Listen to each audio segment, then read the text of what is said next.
안녕하세요. 저는 결혼한 지 4년 만에 이혼하게 된 30대 이혼녀입니다. 얼마 전까지 쉽지 않은 시간을 보내고 갓난 딸아이와 함께 겨우 일상을 회복 중이에요. 제 사연도 라디오에 보내보고 싶었는데 직장 복직을 하기까지 얼마 남지 않은 휴식 시간에 올려보는 게 좋을 것 같아서 컴퓨터를 켜게 되었습니다. 시간 여유 되신다면 제 이야기 한번 들어봐 주세요. 저랑 남편은 같은 회사에서 사내 연애로 만나 결혼을 하게 되었습니다. 서울에서 일을 해서 서울로 신혼집을 구하고 싶었는데 생각보다 돈 많이 들어서 경기도로 이사를 했어요. 그참에 저랑 남편 직장도 이직을 하게 되었죠. 그 탓에 같은 회사를 다니던 저희가 갈라진 셈이기도 했습니다. 혼자서 서울살이 할 때보다 둘이서 같이 집 구해 서울살이를 하는 것이 확실히 더 어려운 것 같더라고요. 그래도 경기도 생활이 나쁘진 않았어요. 다만 대중교통 이용이 너무 힘들었습니다. 저는 원래 서울에서 일을 다닐 땐 회사랑 집이 가까워서 걸어 다녔거든요. 근데 지옥철 장난 아니더라고요. 왜 출근길을 지옥길이라고 하는 건지 그제야 경험을 하게 되었습니다.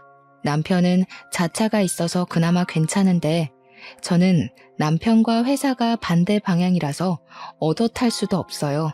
아무래도 면허를 따야겠다는 생각을 그때 처음 하기도 했습니다. 어쩔 수 없이 지하철을 이용했던 저는 매 순간 출퇴근길의 전쟁이에요. 그래도 퇴근길은 괜찮습니다. 그런데 출근길은 조금만 늦어도 자칫 못할 수도 있거든요. 제가 타는 시간엔 사람들이 줄을 서 있어요. 이직해서 업무 환경 적응하기도 바쁜데 지하철에서부터 기운을 쫙 빼버리니까 그저 하루 종일 피곤에 찌들게 되더라고요. 그래도 동료 직원들이 다들 마음이 좋아서 동료로부터 받는 스트레스는 없는 것이 그나마 다행이었어요. 저희 회사는 회사 식구들끼리 같이 밥을 먹는데 부장님께서 법인카드로 항상 긁어주세요. 어느 회사를 가나 좋은 상사를 만난다는 건 쉽지 않은데 다행히 제 회사 부장님은 굉장히 친근하시고 편견 없으신 좋은 분이셨어요. 그래서 그런지 직원들이 식사 메뉴를 정할 때 보면 부장님과의 관계가 어떤지 드러나요. 전혀 눈치 안 보고 먹고 싶은 메뉴를 고르더라고요. 부장님은 메뉴 중에서도 늘 비싼 걸 드십니다. 아마 밑에 직원들이 자기 눈치 볼까봐 그러지 말라고 손수 모범을 보여주시는 것 같았어요. 저도 이직하고 나서 부장님 덕분에 적응을 빨리 했습니다. 배울 점도 많고 참 옆집 삼촌 같은 느낌이 나는 분이라 이직한 회사에 아주 만족을 했었죠. 출근길만 괜찮다면 경기도로 이사를 선택한 걸 100% 만족했을 겁니다. 부서 동료들과 친해지고 부장님과도 거리낌이 없어지다 보니 서로 식사를 하면 자연스레 대화가 오갔는데요. 아무래도 제가 새 사원이라서 제게 질문이 몇 번씩 들어와요. 당연히 어디 살고 있는지는 공식 질문이 아니겠습니까? 저는 집 얘기를 하면서 세트로 떠오르는 지옥철 얘기도 해줬어요. 그랬더니 직원들이 카풀 언급을 하더라고요. 부장님께서도 제가 어디에 사는지 정확히 묻더니 혼자서 지도를 한번 보셨어요. 그리곤 제게 회사 가는 길이 우리 집을 거쳐가는 방향이니까 출근길에 태워주겠다고 하는 겁니다. 처음엔 그 얘기를 듣고 좀 당황했어요. 부장님과 친해졌다고는 하지만 단둘이 차를 타고 출근을 할 정도는 아니었거든요. 그래서 어색하게 웃으며 괜찮다고 상황을 모면하려고 했는데 알고 보니 부장님 차를 타고 출근하는 사원들 몇 명 더 있더라고요. 우리 부서에도 여직원 한 분이 타고 다닌다고 저보고 같이 합석하라고 하는 거 있죠. 그래서 저도 마음이 놓였고 그때부터 부장님 차를 얻어 타고 출근을 하기 시작했습니다. 부장님 차에는 저랑 부장님을 포함해서 여직원 2명, 남직원 3명이었어요. 만석이었지만 지옥철에 비하면 천국이나 다름없는 출근이라 얼마나 좋았는지 모릅니다. 이로써 제 경기도 삶은 완벽해졌다고 느꼈을 정도라니까요. 카풀, 사실은 당연히 남편한테도 밝혔습니다. 남편도 긍정적으로 생각해줬어요. 카풀을 하다 보니까 출근 시간까지도 여유로워졌는데요. 남편이랑 같이 아침밥을 겸상할 수 있어서 그것도 얼마나 좋았는지 몰라요. 그렇게 무난한 일상을 보내던 어느 날이었습니다. 주말에 마트 갈 일이 있어서 남편이랑 같이 움직였는데요. 남편 차 조수석에 올라탔는데 조수석 좌석이 제가 늘 앉았던 느낌과 다르게 조정되어 있더라고요. 남편한테 혹시 여기 누가 탄 적 있냐고 물었더니 남편이 아침에 동료 직원을 카풀한다고 하는 겁니다. 카풀한다고? 왜 말 안 했어? 언제부터 했는데? 뭐 바빠서 말한다는 게 까먹은 거지. 그 직원도 너처럼 지하철 때문에 골치 아프다길래 어차피 가는 길이라 내가 태워준다고 했어.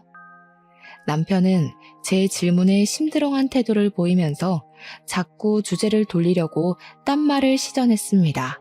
그 모습이 너무 부자연스러워 보였어요. 그렇다고 제가 딱히 뭔 말을 더 할 게 없어서 그냥 그렇게 상황이 넘어가긴 했습니다. 그래도 영 찝찝함이 가시지 않길래 그 뒤로 남편을 유심히 주시하게 되었어요.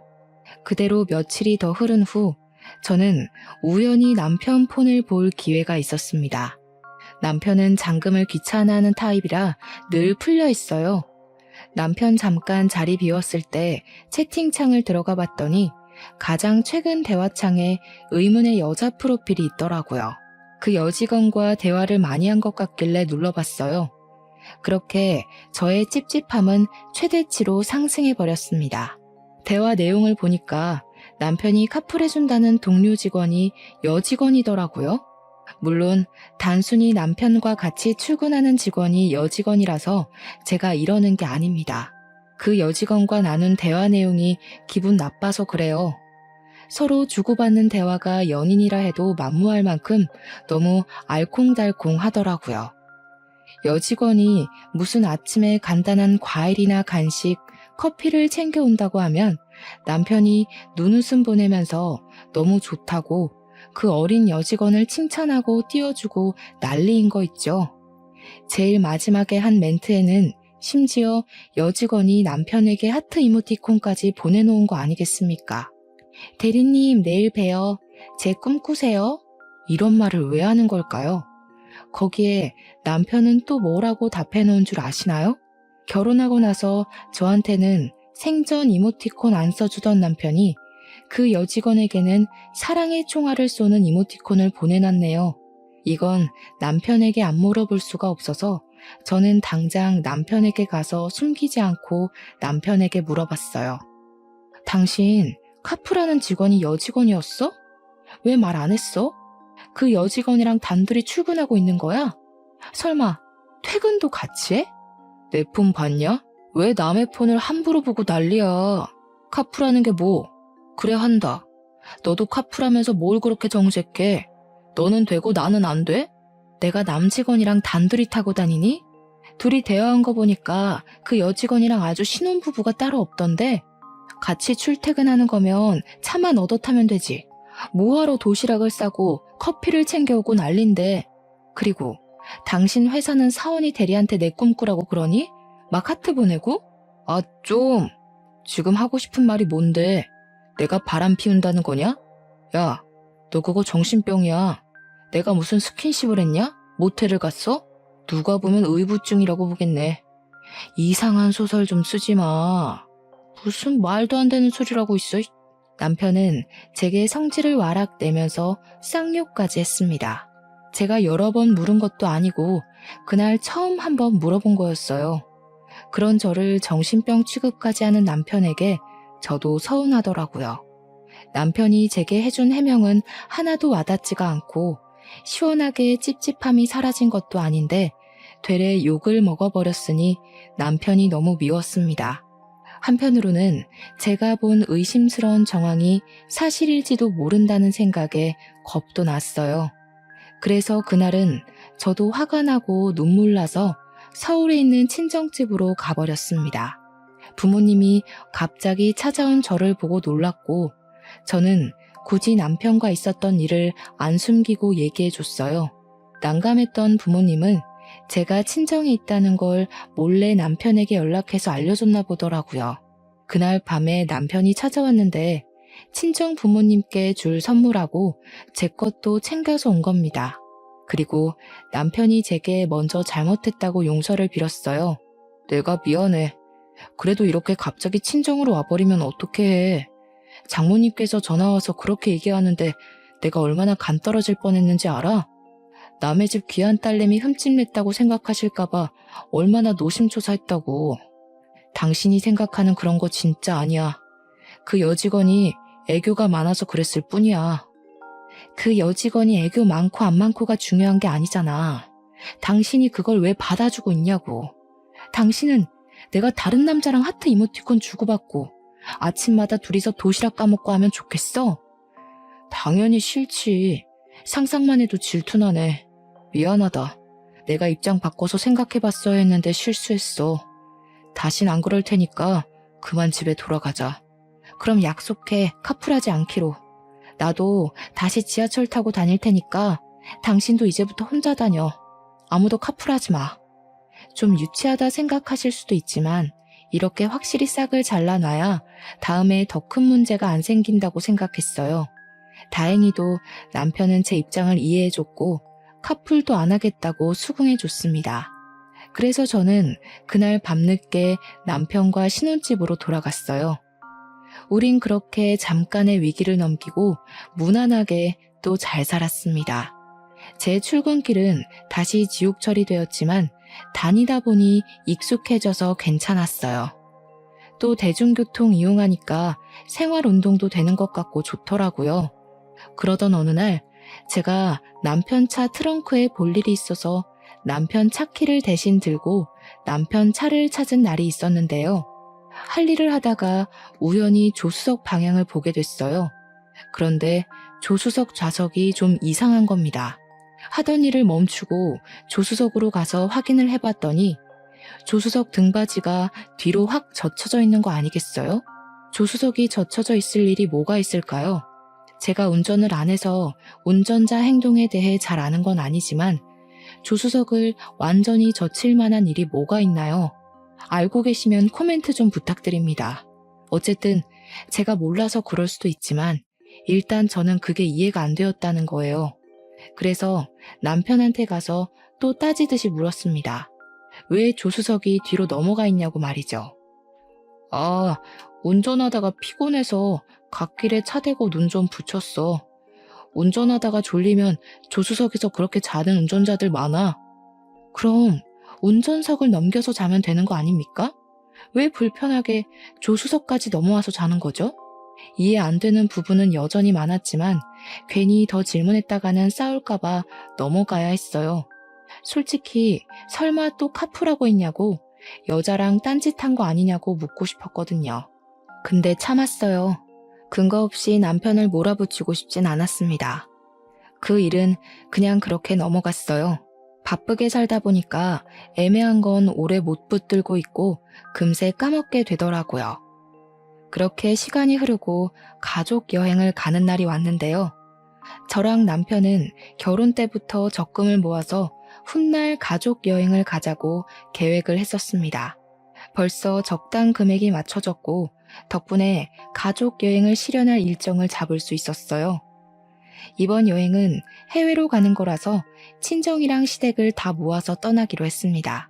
그래서 이미 한 달 전에 티켓이랑 호텔, 식당 등등 다 예매를 마친 상태였어요. 적금에서 남는 돈으로는 시댁이랑 친정에 캐리어 한 대씩 사드렸고 기분 내시라고 옷도 사드렸어요. 양가 부모님은 물론 저도 들떠서 오랜만에 쇼핑도 많이 했습니다. 그런데 이렇게 끌어오른 기분을 단번에 차게 식도록 만든 당사자가 있었는데요. 바로 제 남편이었습니다. 남편이 가족 여행 떠나기 일주일 전에 갑자기 자기는 여행을 못 가겠다고 하는 겁니다. 회사에서 중요한 프로젝트 하던 게 비상이 걸렸다면서 오랜 기간 휴가를 낼 수 없다고 통보를 하는 거 아니겠습니까? 진짜 미안해. 나도 이렇게 될 줄은 몰랐어. 근데 프로젝트 일이라서 안 할 수도 없고 여행 경비 조금 더 보태서 내가 당신 계좌로 보내놓을 테니까 돈 생각하지 말고 마음껏 쉬다 와. 진짜 미안해. 아쉽다. 같이 가면 좋을 텐데. 하필 타이밍이 그렇네. 어쩔 수 없지. 시댁에는 자기가 말씀드려.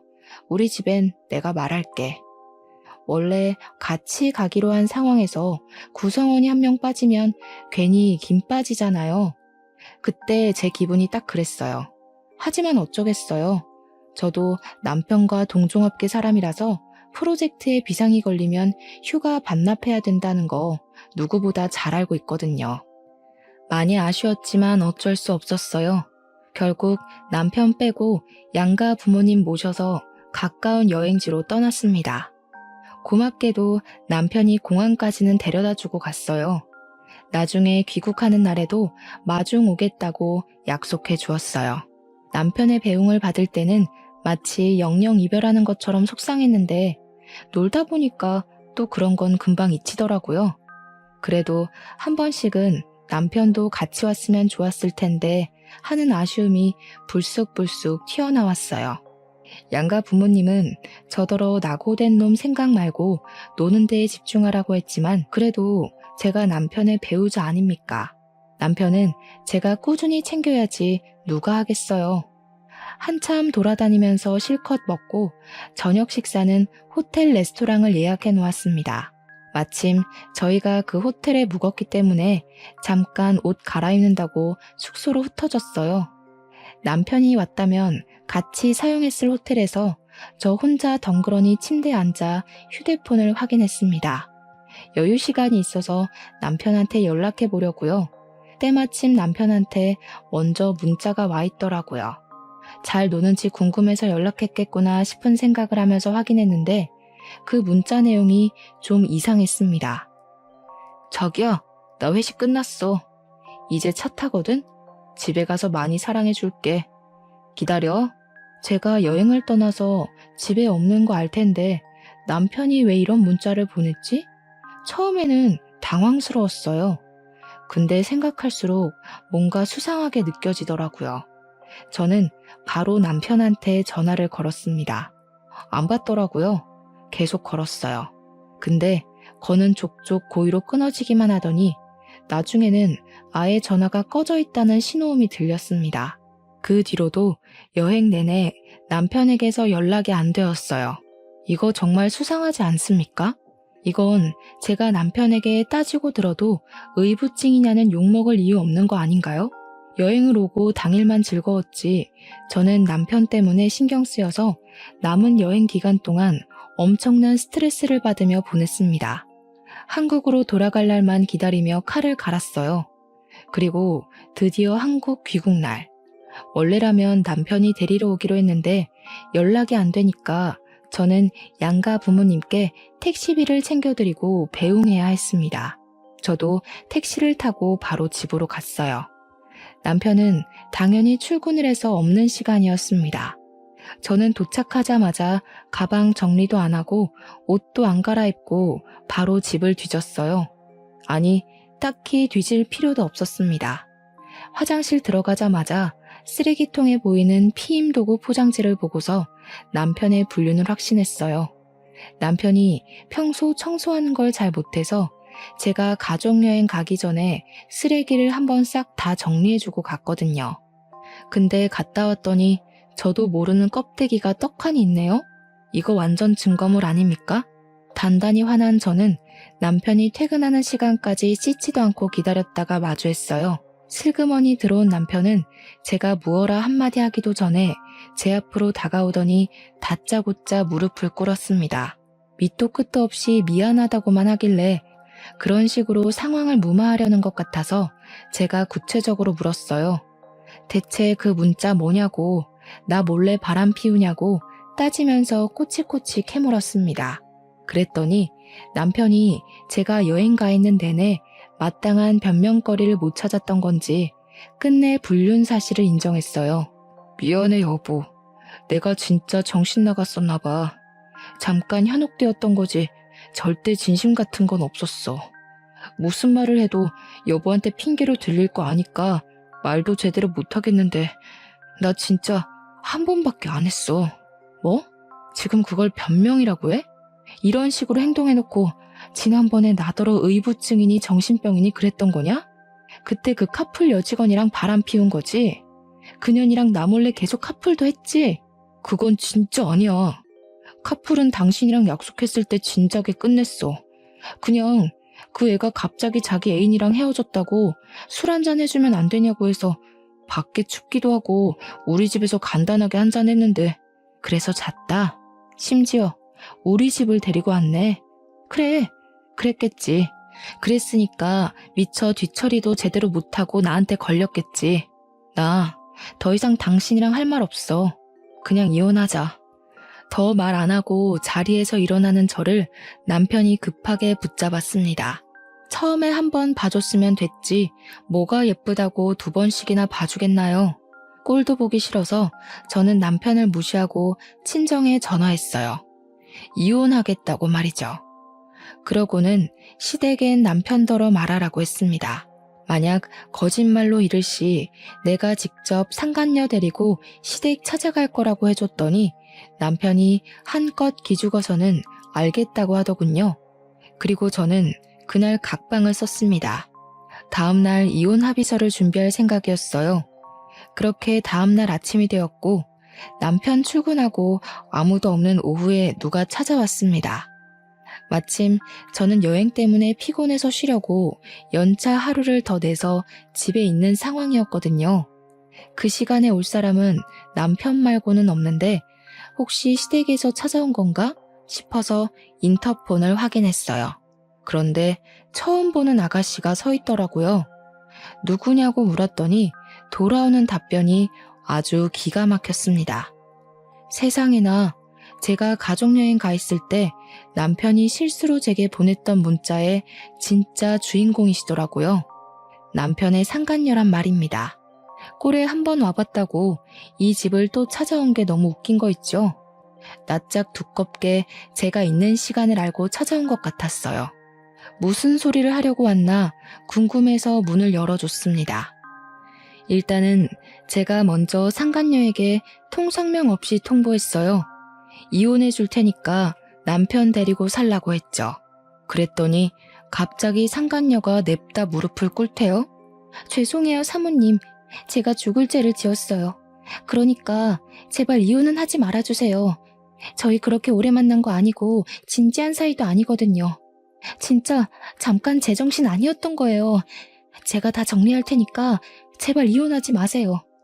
제가 예상했던 시나리오가 아니라서 황당하기도 했고 기가 막히기도 해서 웃음이 터졌습니다. 불륜 저지를 땐 짜릿하고 좋았는데 막상 책임지려고 하니까 싫었나 보더라고요. 내가 왜 그래야 되죠? 이미 그쪽이 우리 가정 다 파탄냈어요. 실컷 불 질러놓고 다 타버린 쓰레기장에서 저더러 도망가지 말고 살라고요. 그건 피해자 두 번 죽이는 일이죠. 이왕 몸이 시키는 대로 저질렀으면 계속 몸이 시키는 대로만 움직여요. 쓸데없이 계산하려 하지 말고. 잘못했어요, 사모님. 다시는 대리님 앞에 나타나지 않을게요.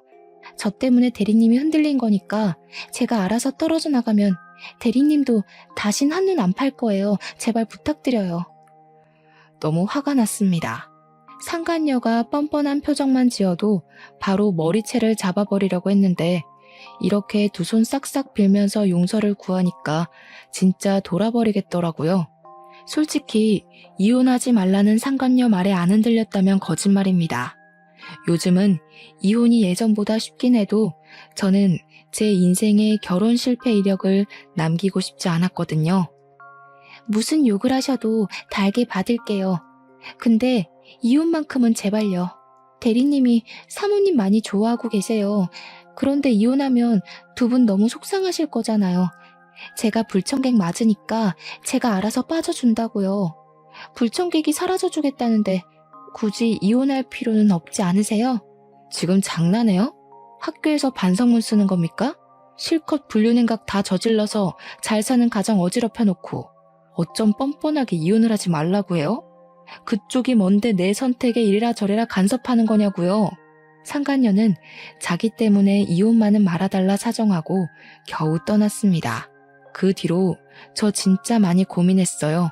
뒤도 안 돌아보고 이혼을 하려고 했는데 남편과 상간녀가 서로 나서서 용서하고 이혼을 말리는 꼴이니 안 그래도 머릿속 복잡해 죽겠고 어떤 방향으로든 결론을 내고 싶었습니다.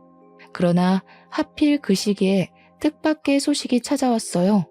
황당하게도 제가 임신을 해버린 겁니다.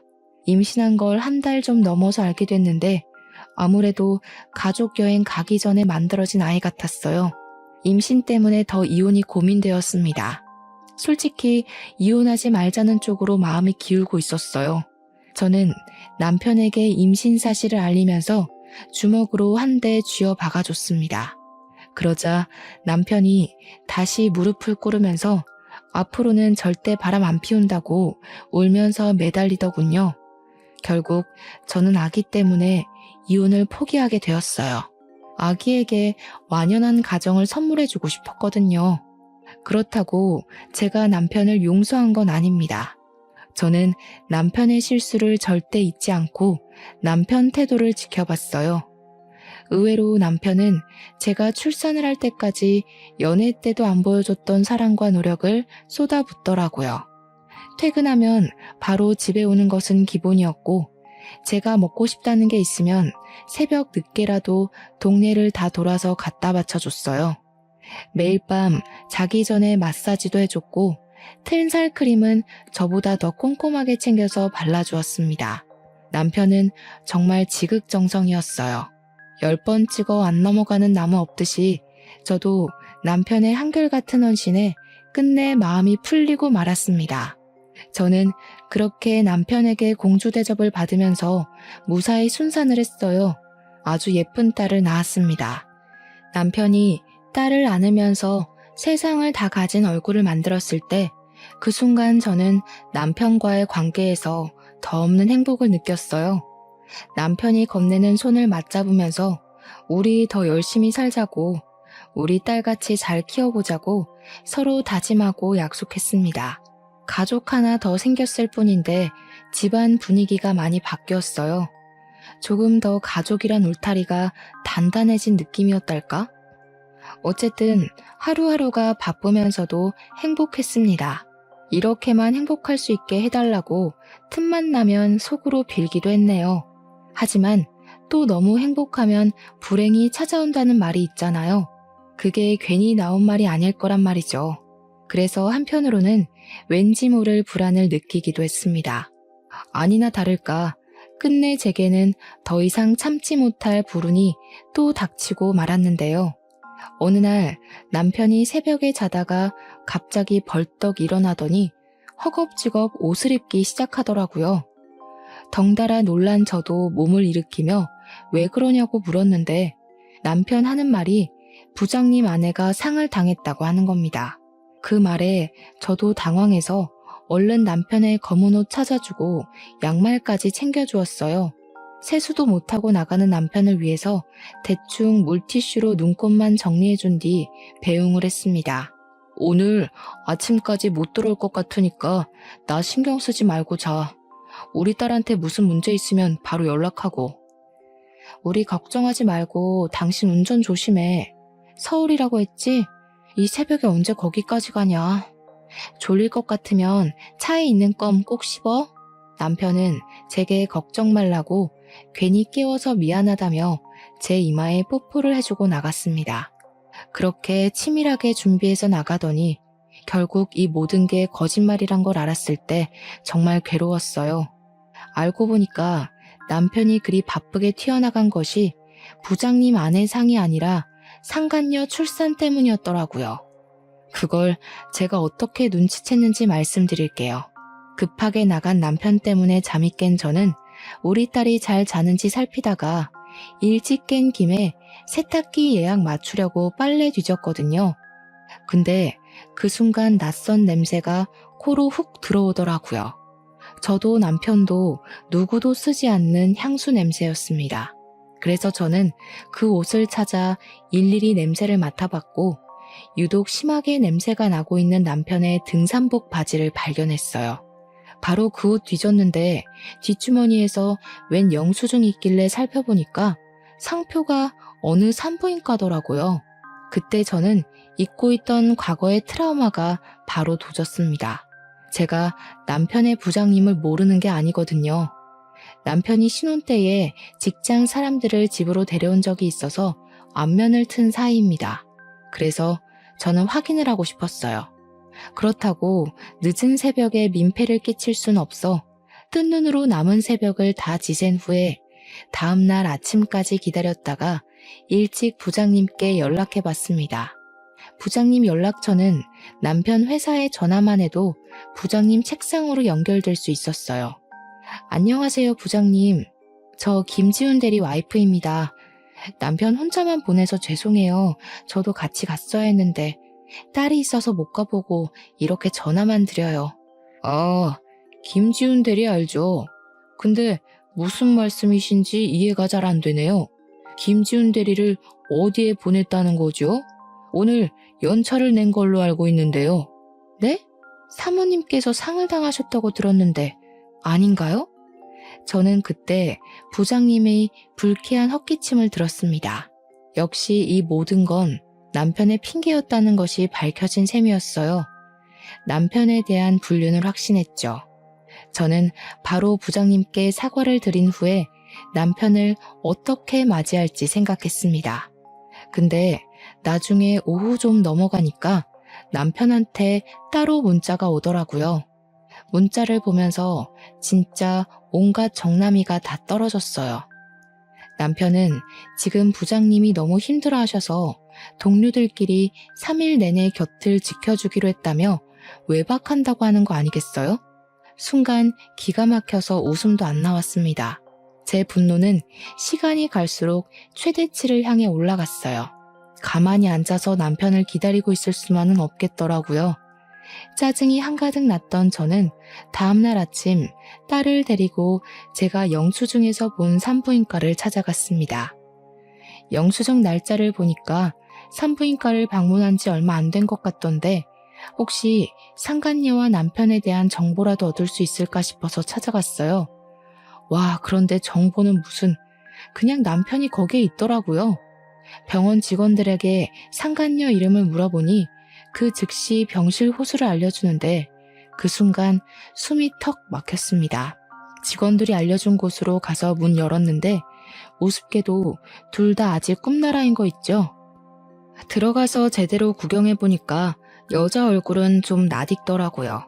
누군가 했더니 지난번에 저한테 이혼하지 말랬던 그년 아니겠습니까? 두 사람 꼬락서니가 기가 막혀서 그걸 그대로 지켜보기가 싫었어요. 저는 바로 주위에 있는 가습기 물 뽑아서 자고 있는 남편 얼굴에 확 들이부어 버렸습니다. 남편이 쌍욕하면서 깜짝 놀라 깨더니 저를 발견하곤 더 놀란 얼굴을 했어요.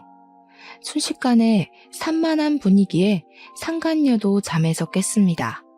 상간녀 또한 저를 알아보곤 꽤나 당황하더라고요. 저를 보면서도 꿀먹은 벙어리처럼 아무 말도 못하는 그들을 향해 저는 참아왔던 분노를 터뜨렸습니다.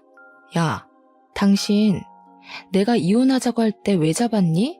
니녀는 내가 이 새끼 가지라고 했을 때 왜 싫다고 밀어냈어? 그래놓고 지금 이거 뭐 하자는 건데? 사람 속 뒤집어 놓는 악취미라도 있는 거야? 둘이 그게 통해서 계속 만났던 거냐? 이 쓰레기들이 보자 하니까 사람 바보 만드네? 여보, 어떻게 여기를 알고 왔어? 아니, 지금 여보가 오해한 거야. 내가 나가서 설명해 줄게. 몸도 성치 않으면서 애까지 데리고 이런 데로 오면 어떡해? 남편은 당황해서 많이 흥분한 저를 밖으로 내보내려 했습니다. 저는 그런 남편의 손길을 뿌리친 뒤 귀싸대기를 시원하게 날려주었어요. 그러고는 제 차 이혼을 통보해줬습니다. 그러니 남편이 또다시 제 앞에 무릎을 꿇더군요. 이제 보니까 저와 남편의 관계가 마치 쳇바퀴 돌듯 제자리를 계속 돌고 있다는 걸 그때야 느꼈습니다. 내가 잘못했어. 쟤랑 따로 살림 차릴 생각은 전혀 없었어. 갑자기 애가 생기는 바람에 그냥 애 낳는 것만 봐주고 연 끊으려고 했다고. 나한테는 당신이랑 우리 아윤이밖에 없어. 믿어줘. 와, 이거 정말 정신 나간 놈이네. 나한테 정신병 어쩌고 하더니 너야말로 머리가 어떻게 된 거 아니냐? 즐길 거 다 즐기고 애까지 낳으면서 양쪽 살림하고 있던 주제에 나랑 내 딸을 입에 담아? 감히 그 더러운 입으로 우리 아윤이를 언급해? 야, 꺼져. 너 같은 쓰레기 다시 주워 담기 싫으니까 전현한테 꺼져버리라고. 안 돼, 여보. 나한테 쟤는 아무것도 아니라니까. 나 진짜 당신이랑 딸 위해서 잘해보려고 마지막으로 해결하러 온 거야. 그동안 내가 당신한테 얼마나 잘했는지 알잖아. 넌 날 호구로 보는 거니? 우리 아윤이 태어난 지 아직 100일도 안 됐거든? 근데 저 여자 이제 출산했잖아. 저 여자가 네 애를 임신했다는 게 뭔 소리겠어? 네가 나한테 잘하는 척 연기하면서 전현이랑 붙어먹고 있었단 소리 아니야. 남편이 개소리 시전하는 게 어처구니 없어서 소리를 빽 질러버렸습니다. 우리 딸이 놀라서 울길래 모자를 살짝 눌러서 귀를 막아주었어요. 그 와중에 남편은 빼도 박도 못하게 걸렸다고 생각을 했는지 금세 사색이 되어서는 이제 변명도 안 하고 잘못했다고 용서만 구하더군요. 그때 잠자코 입 닫고 있던 상간녀가 자기 딴에도 위기를 느낀 건지 뒤늦게 나서기 시작했는데요. 사모님, 오해하지 마세요. 저 애 보육원이나 베이비박스에 버릴 거예요. 태어나면 오빠랑 다신 연락 안 하기로 했어요. 그러니까 제발 오빠랑 헤어지지 마세요. 저 유부남 때문에 인생 망하기 싫다고요. 아직 새파란 청춘인데. 이런 정신 나간 여자 본 적 있으십니까? 상간녀가 정신 나간 소리를 해대는데 진짜 철딱서니가 없더라고요. 보육원이나 베이비박스에 버리다니 아이는 무슨 죄입니까? 유부남이랑 실컷 즐겨놓고 청춘 망할까봐 겁이 난다니. 이거 제가 이해해줘야 되는 건가요? 저는 웬만하면 산모한테 손찌검을 안 하려고 했거든요. 근데 전혀 나불대는 입술이 끝까지 이기적이라서 도무지 못 들어주겠더라고요. 그래서 우리 딸이 혹시 울면 먹이려고 타왔던 분유를 꺼내서 그 상간녀 얼굴에 쳐 뿌려버렸습니다. 유부남한테 발목 잡혀서 청춘 아깝다고? 청춘 따질 시간에 분유 처먹는 것부터 다시 배워야겠는데 엄마 뱃속에서부터 이미 인생 망해서 태어난 게 무슨 청춘을 누린다고. 네 손으로 망친 네 인생 남더러 책임지라고 하지 마. 뭐라고요? 뭐 하는 짓이에요, 환자한테. 아무리 화가 나도 감히 산모한테 이러면 안 되죠. 상식이 없어요? 옷 다 버렸잖아. 옷 갈아입기도 힘들어 죽겠는데. 상식 없는 년한테 상식 없냐는 말 들으니까 우습네. 처음에 내가 이혼한다 했을 때 안 말렸으면 소송 같은 거 안 했어. 근데 지금 너 하는 꼬락서니 보니까 소송해줘야겠다. 내 남편이랑 회사 같이 다니지? 네 남자랑 사이좋게 해고 한번 당해봐. 남의 인생 망쳐놨으면 똑같이 당할 각오했어야지. 상간녀가 자기 분에 못 이겨서 저를 향해 소리를 지를 때 저는 황급히 제 딸의 귀를 막았습니다. 그리고 얼마 뒤에 간호사들이 병실로 뛰어들어왔어요.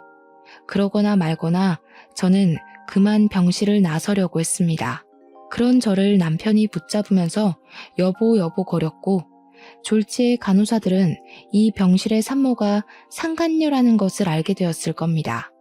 혹시나 직원들 헷갈리지 말라고 저는 남편을 내치면서 소송장 받을 준비하라고 선포해주고는 병원을 빠져나왔어요.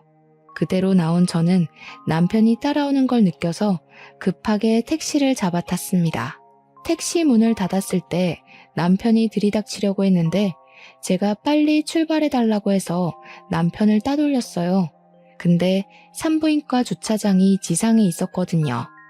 남편이 급하게 차로 뛰어가더니 제가 탄 택시를 따라잡는 거 아니겠습니까? 그때 저 정말 무서웠어요. 저렇게까지 쫓아올 만큼 간절한 줄 몰랐거든요. 그렇게 가정을 지키고 싶었으면 욕구에 무너지질 말았어야지. 이미 할 거 다 해놓고 봐달라뇨.